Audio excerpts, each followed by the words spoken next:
Saan ka papunta, Kuya Tano? Sir, Bakit may dala kang munggo? bibigay po. Ay, bibigay mo yun sa akin?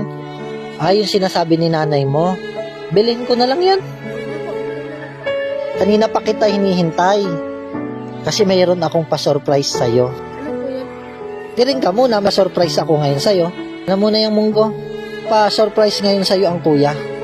Ito yung iyong kahilingan na sabi mo wala ka nito. Kapag may tutulong sa'yo, gusto mo magkaroon ng ganitong bagay.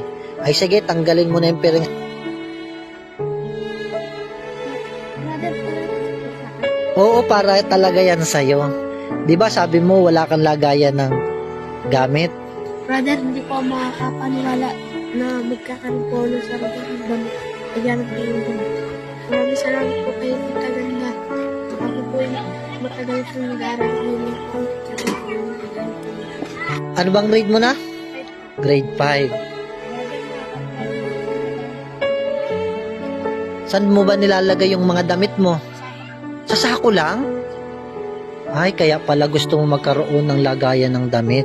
Sige Kuya Tano, ngayong oras na ito, pwede mo na yan iuwi sa inyo at sabihin mo kay nanay mo